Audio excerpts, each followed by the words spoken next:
നമസ്കാരം. നമ്മുടെ ജീവിതം സ്ട്രെസ്ഫുൾ ആകാനുള്ള പ്രധാന കാരണം പുറമേയുള്ള പല വിഷയങ്ങളും നമ്മൾ നമ്മുടെ ഉള്ളിലേക്ക് എടുക്കുന്നത് കൊണ്ടാണ്. പുറത്തുള്ളത് പുറത്താണ്, അതെന്തിന് അകത്തേക്ക് എടുക്കണം?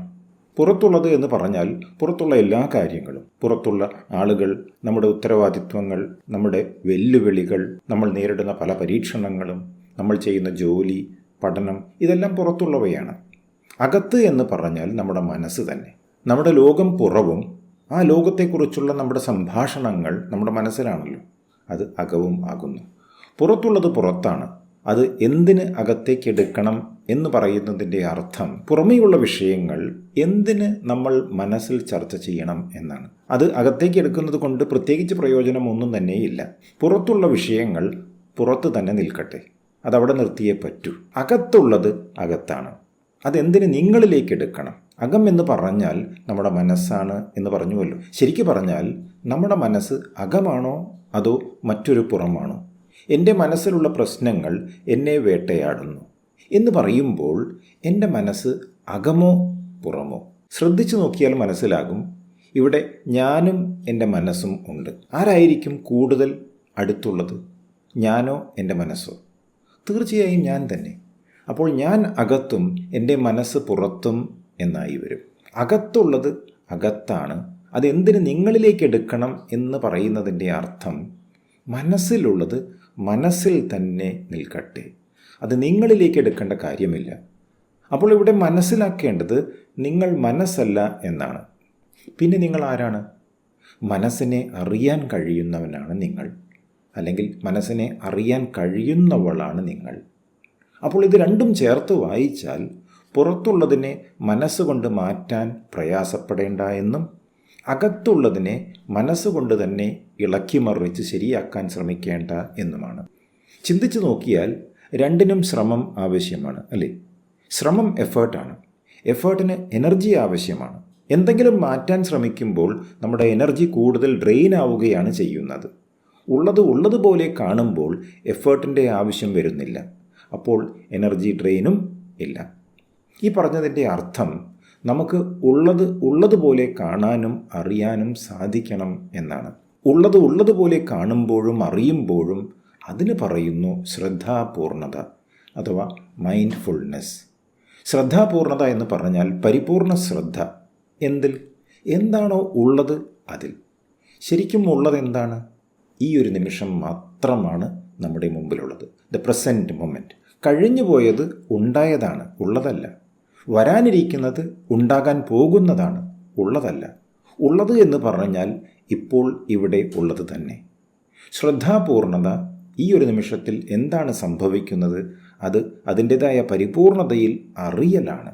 പുറമേയുള്ള കാര്യങ്ങളും നമ്മുടെ മനസ്സിൽ നടക്കുന്ന പ്രക്രിയകളും നമ്മുടെ വികാരങ്ങളും ഉത്കണ്ഠകളും എല്ലാം മാറ്റാൻ ശ്രമിക്കാതെ അറിയുമ്പോൾ അത് ശ്രദ്ധാപൂർണതയായി മാറി.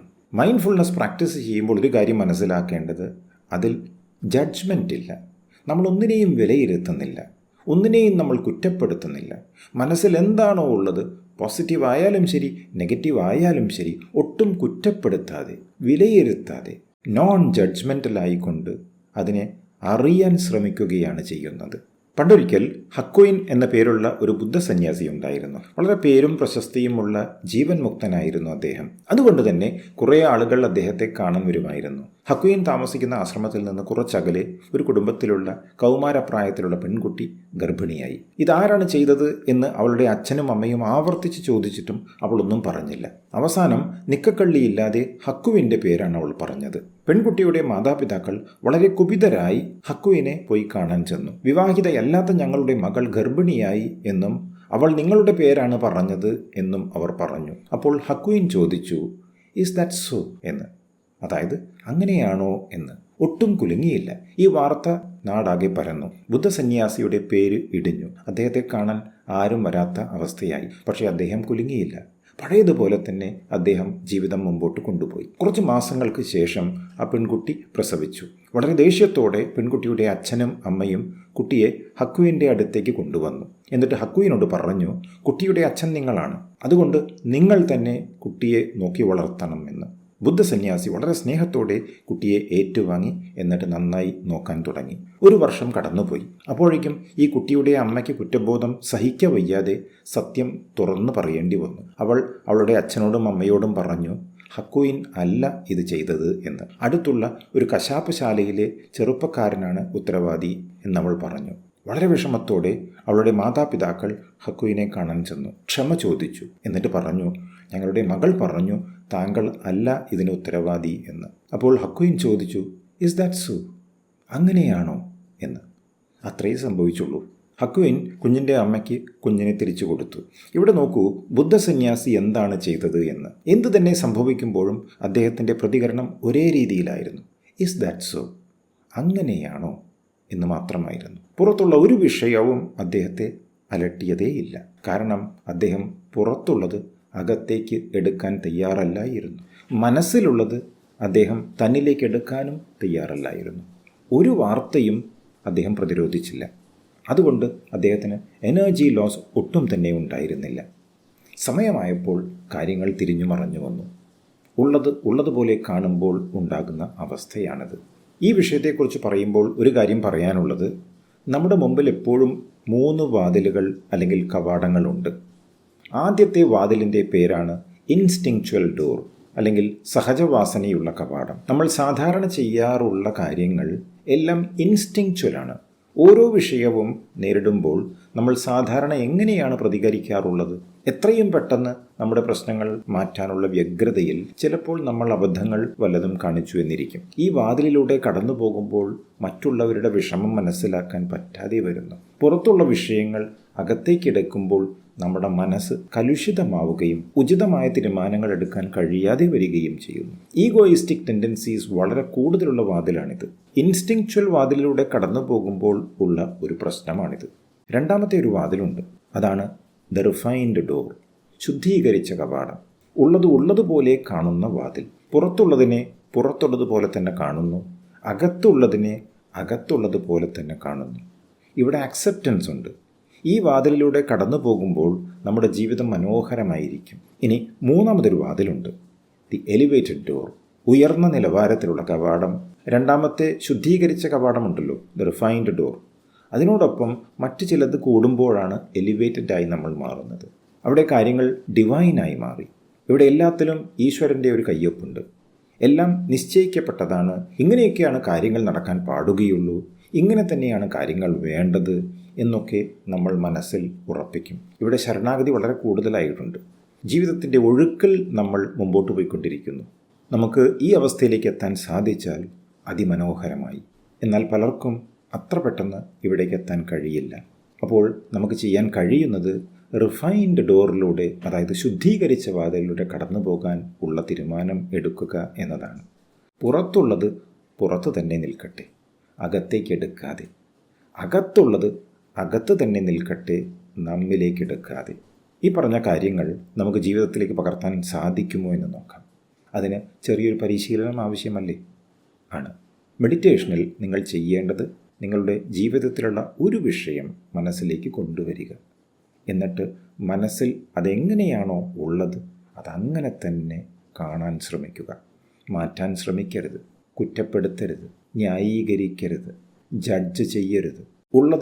ഉള്ളതുപോലെ തന്നെ കാണുമ്പോൾ ഉള്ള ഭംഗി നിങ്ങൾക്ക് മനസ്സിലാകും. നമുക്ക് മെഡിറ്റേഷനിലേക്ക് കടക്കാം. പതുക്കെ കണ്ണുകൾ അടച്ചു വയ്ക്കുക. മൈൻഡ്ഫുൾനെസ് എന്ന് പറഞ്ഞാൽ ശ്രദ്ധാപൂർണതയാണ്. നമ്മുടെ മനസ്സിൽ ഉള്ള ചില വിഷയങ്ങൾ ഒട്ടും കുറ്റപ്പെടുത്താതെ, വിലയിരുത്താതെ അറിയാനുള്ള സമയമാണിത്. താങ്കളുടെ മനസ്സിലേക്ക് ഏതെങ്കിലും ഒരു വിഷയം കൊണ്ടുവരിക. അത്ര അംഗീകരിക്കാൻ കഴിയാത്ത, ചെറിയ തോതിലെങ്കിലും വിഷമം ഉണ്ടാക്കുന്ന ഒരു വിഷയമായിക്കോട്ടെ. പുറമേ ഉള്ള ഒരു കാര്യമാണ്. ഇപ്പോൾ താങ്കൾ ഉള്ളിലേക്ക്, അതായത് മനസ്സിലേക്ക് കൊണ്ടുവരുന്നു. ഈ പ്രാക്ടീസിൽ നമ്മൾ ഉള്ളതുപോലെ കാണുകയാണ് ചെയ്യുന്നത്. മാറ്റാൻ ശ്രമിക്കുന്നില്ല. ഈ വിഷയവുമായി ബന്ധപ്പെട്ട താങ്കളുടെ മനസ്സിലുള്ള ചിന്തകളും വികാരങ്ങളും ശ്രദ്ധിക്കുക.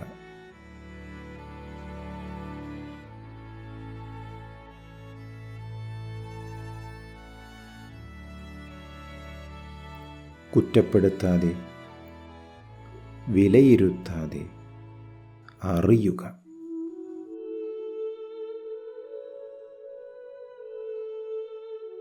ശ്രദ്ധാപൂർണതയിൽ ശ്രദ്ധയാണ് വേണ്ടത്.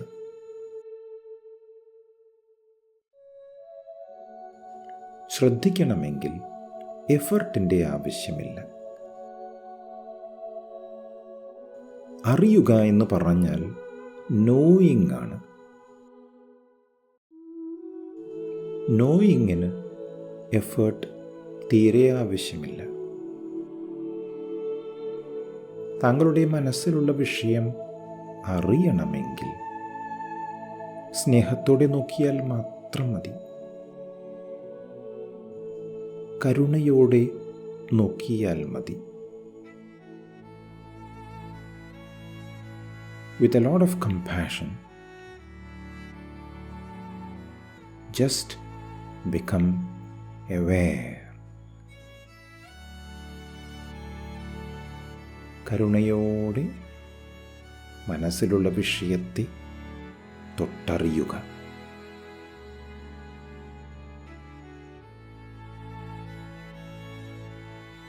ഇത് വേണ്ട എന്നോ നല്ലതല്ല എന്നോ ഒന്നും പറയേണ്ട കാര്യമില്ല.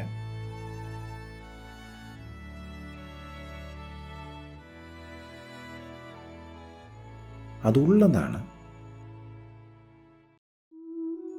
ഉള്ളതിനെ ഉള്ളതുപോലെ അറിയുക.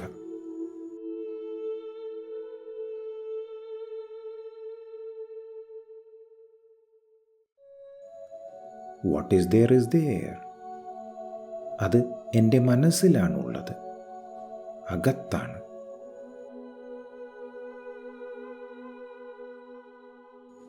അകത്തുള്ളത് അകത്ത് തന്നെ ഇരിക്കട്ടെ. നിങ്ങളിലേക്ക് എടുക്കാതിരിക്കുക.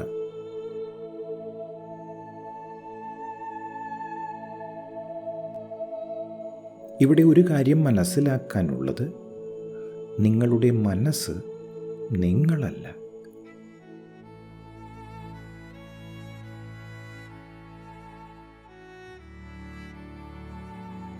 നിങ്ങളുടെ മനസ്സിനെ അറിയുന്ന ഒരു ചൈതന്യമുണ്ടല്ലോ, അതാണ് നിങ്ങൾ.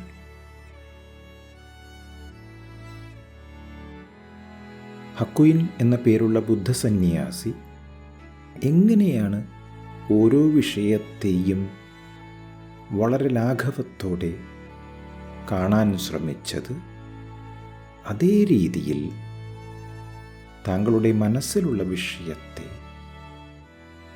ഈസ് ദാറ്റ് സോ, അങ്ങനെയാണോ എന്ന ഭാവത്തിൽ നോക്കിക്കാണുക. അറിയുക.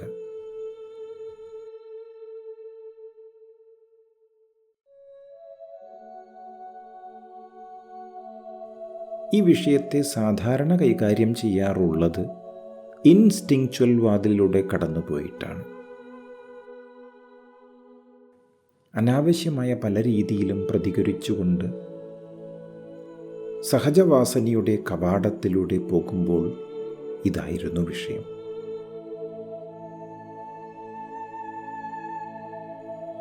ഇപ്പോൾ താങ്കൾ റിഫൈൻഡ് ഡോറിലൂടെയാണ് കടന്നു പോകുന്നത്. ശുദ്ധീകരിച്ച മനസ്സോടെ എല്ലാം ആക്സെപ്റ്റ് ചെയ്യാനുള്ള കഴിവോടുകൂടിയാണ് താങ്കൾ ഈ വിഷയത്തെ നോക്കിക്കാണുന്നത്.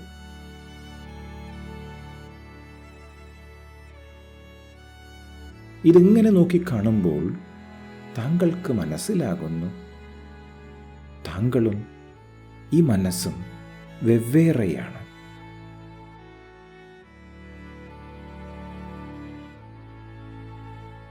താങ്കളും താങ്കളുടെ മനസ്സും തമ്മിൽ അന്തരമുണ്ട്. ഈ അന്തരമാണ് അകത്തുള്ളതിനെ നിങ്ങളിലേക്ക് എടുക്കാതിരിക്കാൻ പ്രേരിപ്പിക്കുന്നത്.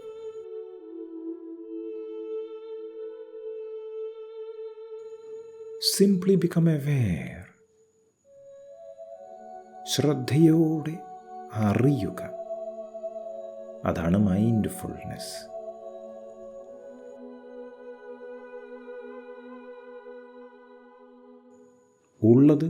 ഉള്ളതുപോലെ അറിയാൻ എന്ത് ബുദ്ധിമുട്ടാണുള്ളത്?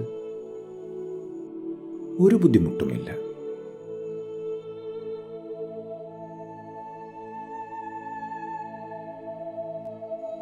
Embrace your feelings with a lot of compassion.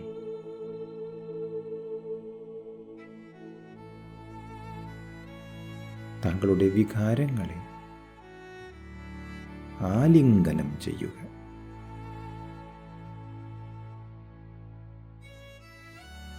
This is so wonderful, so beautiful. മനോഹരമായ ഒരു പ്രക്രിയയാണിത്.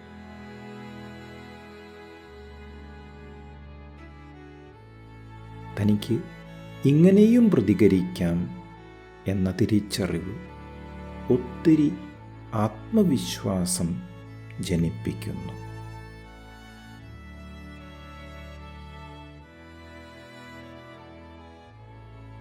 ഇനി മുമ്പോട്ടുള്ള യാത്രയിൽ പുറത്തുള്ളതിനെ അകത്തേക്കെടുക്കാതെ അകത്തുള്ളതിനെ നിങ്ങളിലേക്കെടുക്കാതെ ഉള്ളതുപോലെ കാണാൻ കഴിയുന്നു. ഈ കഴിവ് താങ്കളുടെ ഉള്ളിലുണ്ട്. എല്ലാം അറിയുന്ന സാക്ഷിയാണ് താങ്കൾ. ഇനി താങ്കൾക്ക് പതുക്കെ കണ്ണുകൾ തുറക്കാം. Welcome back. മെഡിറ്റേഷൻ നന്നായി ചെയ്യാൻ കഴിഞ്ഞുവല്ലോ? വിവരം കമൻറ്റിൽ എഴുതി അറിയിക്കുക. സ്ഥിരമായ പ്രാക്ടീസിലൂടെ നമുക്ക് നമ്മുടെ ഉള്ളിലും പുറത്തും നടക്കുന്ന എല്ലാം തന്നെ അറിഞ്ഞുകൊണ്ട് ജീവിക്കാൻ കഴിയും. താങ്കൾക്ക് അതിന് സാധിക്കുമാറാകട്ടെ എന്ന് ആശംസിച്ചുകൊണ്ട് നിർത്തട്ടെ. നന്ദി, നമസ്കാരം.